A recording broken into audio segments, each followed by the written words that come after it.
3500 dirham खल्तीमा हुनेले सरकारले तोकेको होटलमा 14 दिनको बास र भोजन अनि अरू खर्चको जोगाड कसरी गर्ने। दर्शक वृन्द नमस्कार, सार्थक मझेरीमा तपाईलाई स्वागत छ। म प्रकाश टण्डन। अहिले कोरोना रोकथाम र व्यवस्थापनमा नेपाली सेनाको भूमिकालाई लिएर सरकारका विभिन्न निकायले आलोचना गरेका छन्। स्वास्थ्य मन्त्रालयका सचिव, विभागका महानिर्देशक र अन्य कर्मचारीको हालैको सरुवा सेनासँग टसलकै कारण भएको बताइएको छ। स्वास्थ्यका कर्मचारीले सबै काम सेनाले गर्ने भए डाक्टर, स्वास्थ्य कर्मीको किन आवश्यकता पर्थ्यो, सबै काम उनीहरूको जिम्मामा छोडिदिउँ भन्न थालेका थिए। स्रोतका अनुसार सरकारले सेनालाई पत्याएर खरिददेखि खटनपटनसम्मको सारा काम जिम्मा लगाएकोमा उनीहरूको गुनासो छ। उता सेनाको बुझाइ अर्कै छ। G2G मार्फत स्वास्थ्य सामग्री खरिद गर्नु परेको र ओम्नी समूहलाई बेकारमा हटाउन परेकोमा उनीहरूको ठूलो दुखेसो रहेको सेनाले बताएको छ। यतिखेर सबै काममा सेनाले हस्तक्षेप गर्यो भन्ने आरोप लागेको छ, तर वास्तविकता त्यस्तो होइन। सेनाले संक्षेपमा गरेको दाबी हो यो।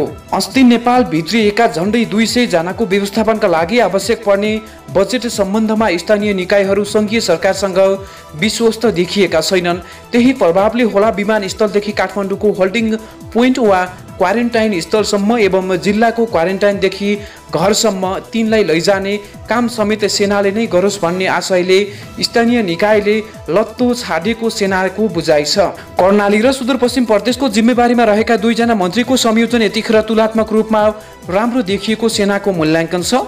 सरकारले बनाएको कार्यविधिमा विदेशबाट आएर काठमाडौँका विभिन्न स्थानमा क्याट्रिन र पार्टी प्यालेसमा होल्डिङमा राखिने व्यक्तिलाई तोकिएको प्रदेश हेर्ने मन्त्रीको संयोजनमा सम्बन्धित प्रदेश र स्थानीय निकायले लैजानु पर्नेछ। तर हिजो र अस्तिको गतिविधिलाई हेर्दा त्यो काम पनि अब सेनाकै भागमा आउने निश्चित छ। सरकारले विदेशबाट आउनेको व्यवस्थापन स्थानीय निकायले गर्ने भनेको छ, तर उनीहरू त्यति धेरै सक्रिय छैनन्। अर्कोतर्फ स्वास्थ्य मन्त्रालय मातहतका निकायले पनि सोचे जति अग्रसरता नदेखाउनुले सेनाले नै गरोस् भनेर छोडेको अर्थ लगाउन थालिएको छ। यस्तो अवस्थामा CCMC र उच्च स्तरीय समितिले बढ्दै गएको असमझदारीलाई मिलाउन सक्नुपर्छ, तर उनीहरूले पनि त्यसतर्फ खासै चासो भने दिएका छैनन्।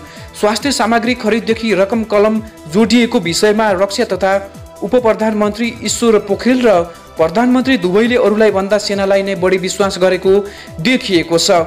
सरकारी निकायले खरिद गरेको सामान्य विषयमा पनि आर्थिक अपचलनको खबर बाहिर आउन थालेपछि सेनालाई विश्वास गरेको हुन सक्ने आकलन गरिएको छ। उता सरकारले हालसम्म कोरोना रोकथाम तथा व्यवस्थापनमा गरेको खर्च विवरणप्रति पनि प्रदेश र स्थानीय निकायले चित्त बुझाएको देखिँदैन। संघीय सरकारले प्रदेश र स्थानीय निकायलाई प्रदान गरेको सामग्री र रकम स्पष्ट विवरण उल्लेख नगरी एकमुष्ट 10 अर्बको खर्च सार्वजनिक गरिदिँदा सबै रणभुल्लमा परेका हुन्। उनीहरूले स्वास्थ्य र अर्थ मन्त्रालयले पारदर्शी र विस्तृत ढङ्गले विवरण पेश गर्नुपर्ने बताएका छन्। शीर्षक नखुलाई सबैतिर भएको खर्च रकमको एकमुष्ट अङ्क बताउँदा सबैले जिब्रो काट्ने अवस्था देखिएको हो। उता भारतसँग सीमा जोडिएका तराईका जिल्लाहरूपछि दैलेखमा अहिले वारवार्ती संक्रमितको संख्या बढ्नु बेलैमा परीक्षण नगरिएको परिणाम हो। भारतबाट आएकाहरूलाई RDT पनि नगरी 14 दिन बिताएको आधारमा दैलेखको एउटा गाउँमा छोडियो, जसले गर्दा एउटै गाउँमा 115 भन्दा बढी बिरामी देखियो। यो विश्व स्वास्थ्य सङ्गठनले तोकेको स्वास्थ्य मापदण्ड भन्दा बाहिरको काम हो। तर उक्त कामको न स्वास्थ्य, न रक्षा, न स्थानीय, न गृह कसैले पनि जिम्मेवारी लिएको छैनन्। यता विमानबाट आएकाहरूले पनि स्वदेश भित्रिएपछि थप दुःख पाउने सम्भावना बढेको छ। क्वारेन्टाइन तोकिएका होटलले एक रातको खर्च 8,000 सम्म हुने बताएका छन्।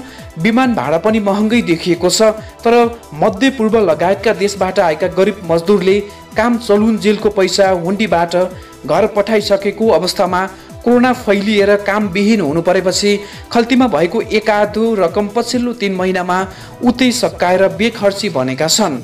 सम्बन्धित देशमा रहेका दूतावासले आवश्यक गृह कार्य गरेर कहाँ बस्ने, कति खर्च गर्न सक्ने जस्ता विवरण भराएर मात्र उद्धार थाल्नु पर्नेमा महँगो होटल खर्च र विमान खर्चले ती थप तनावमा पार्ने अवस्था बढेको छ।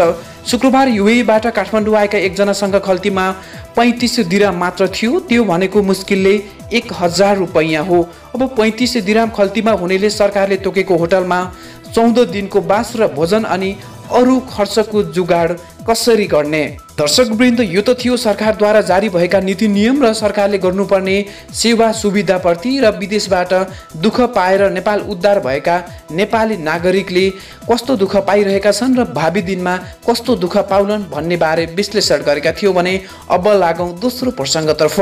जनस्वास्थ्यविदहरूको आपत्तिकै बीच स्वास्थ्य तथा जनसङ्ख्या मन्त्रालयले तेस्रो चरणमा आरडीटी किट र्यापिड डायग्नोस्टिक टेस्ट खरिद प्रक्रिया अघि बढाएको छ।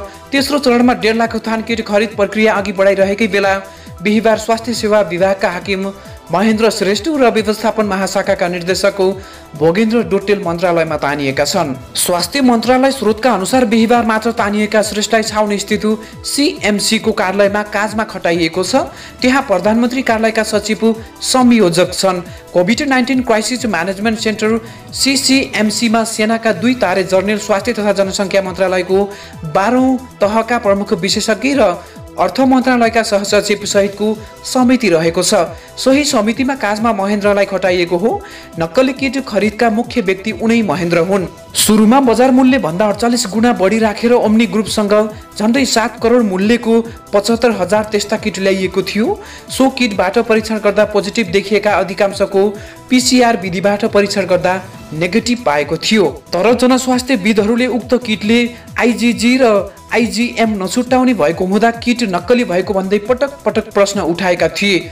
सरकारले ओम्नीसँगको सम्झौता रद्द गरेर G2G मोडलमा खरिद प्रक्रिया अघि बढाएकै समयमा स्वास्थ्य सेवा विभागका हाकिम महेन्द्र र उनै भोगेन्द्रहरूको जोडबलमा पुनः 32 करोडको टेन्डर आह्वान गरी 3 कम्पनीलाई टेन्डर दिएर दोस्रो चरणमा 7 दिन अघि 1,25,000 थान यस्ता किट स्वदेश ल्याउन सफल भएका थिए। सो किट मध्ये 80,000 थान त्रिभुवन अन्तर्राष्ट्रिय विमानस्थलबाटै प्रदेशमा पठाइएको थियो। यही किटको विश्वसनीयतामाथि प्रश्न उठाउँदै कयौं मुलुकले आरडीटी परीक्षण स्थगन गरिसकेको अवस्थामा कमिसनको चक्करमा परेर स्वास्थ्य सेवा विभागले फेरि जनस्वास्थ्यविद र विज्ञहरूको सल्लाहको व्यवस्था गर्दै तेस्रो चरणमा अरू 1.5 लाख थान आरडीटी किट खरिद गर्ने प्रक्रिया अघि बढाउँदैछ। मन्त्रालयले आरडीटी किट मात्र 3 लाखको संख्यामा खरिद गर्ने योजना बनाएको छ, जबकि कोरोना भाइरसको परीक्षणका लागि प्रभावकारी मानिएको पीसीआर किट ल्याउनमा मन्त्रालयका अधिकारीहरूको उति चासो दिइरहेका छैनन्। दर्शकवृन्द, यो समाचार तपाईलाई कस्तो लाग्यो? आफ्ना मनमा लागेको प्रतिक्रिया हाम्रो कमेन्ट बक्समा लेख्दै गर्नुहोला।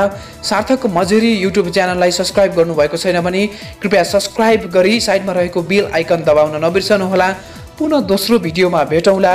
बाँकी समय तपाईको शुभ रहोस्। म प्रकाश टन्डन ओजेल पर्ने आज्ञा चाहन्छु। नमस्कार, म अशोक दिताल बाहुन्डन। तपाईँ यति बेला हेर्दै हुनुहुन्छ सार्थक मजेरी युट्युब च्यानल। तपाईले यस च्यानललाई लाइक, सब्स्क्राइब, कमेन्ट अनि शेयर गर्न नभुल्नुहोला।